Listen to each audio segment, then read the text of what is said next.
بسم اللہ الرحمن الرحیم۔ السلام علیکم ورحمۃ اللہ وبرکاتہ۔ حضرت نوح علیہ السلام۔ حضرت نوح علیہ السلام اللہ تعالیٰ کے پیغمبر تھے۔ آپ نے تقریباً 900 سال تک لوگوں کو اللہ کی طرف بلایا، لیکن آپ کی قوم کا جواب یہ تھا کہ آپ بھی ہماری طرح عام آدمی ہیں۔ اگر اللہ کسی کو رسول بھیجتا تو فرشتہ ہوتا، اور اس میں سے صرف 80 لوگوں نے ان کا دین قبول کیا۔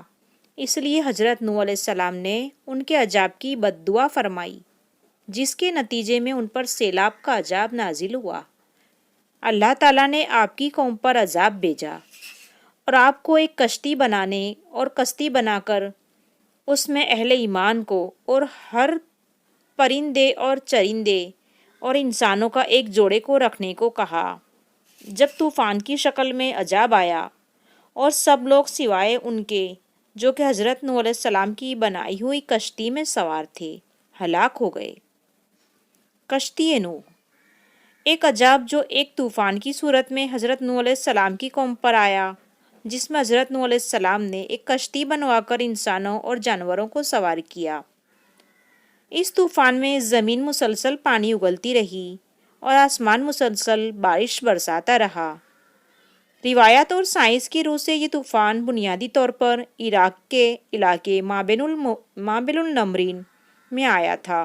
اس کا ذکر تورات، انجیل اور قرآن تینوں میں آتا ہے۔ اللہ تعالیٰ نے آپ کو حکم دیا کہ آپ ایک کشتی تیار کریں۔ چنانچہ آپ کے لگائے ہوئے ساگوان کے درخت تیار ہو گئے اور آپ نے ان درختوں کی لکڑیوں سے ایک کشتی بنوائی جو 80 گز لمبی اور 50 گز چوڑی تھی، اور اس میں 3 درجے تھے۔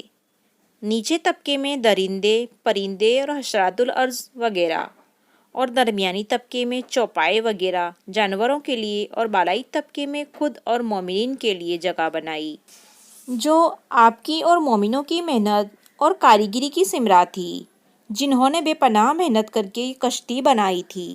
جب آپ کشتی بنانے میں مصروف تھے تو آپ کی قوم آپ کا مذاق اڑا رہی تھی، طرح طرح کے اور قسم قسم کے طعنے بازیاں اور بدگمانیاں کرتی رہتے تھے، اور آپ ان کے جواب میں بس یہی فرماتے تھے کہ آج تم ہم سے مذاق کر رہے ہو، لیکن مت گھبراؤ، جب خدا کا عذاب بصورت طوفان آ جائے گا تو ہم تمہارا مذاق اڑائیں گے۔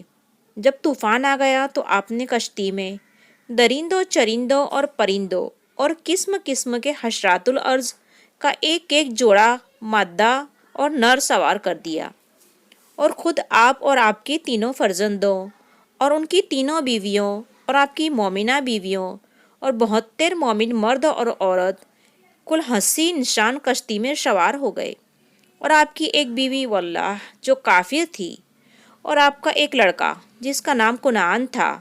یہ دونوں کشتی میں سوار نہیں ہوئے اور طوفان میں غرق ہو گئے۔ طوفان میں کشتی والوں کے سوا ساری قوم اور کل مخلوق غرق ہو کر ہلاک ہو گئی، اور آپ کی کشتی جودی پہاڑی پر جا کر ٹھہر گئی، اور طوفان ختم ہونے کے بعد آپ میں کشتی والوں کے زمین پر آئے، اور آپ کی نسل میں بے پناہ برکت ہوئی کہ آپ کی اولاد تمام روئے زمین پر پھیل کر آباد ہو گئی۔ اس لیے تو انہیں آدم ثانی بھی کہا جاتا ہے، یعنی زمین پر موجود انسانوں کا دوسرا باپ آدم بھی کہا جاتا ہے۔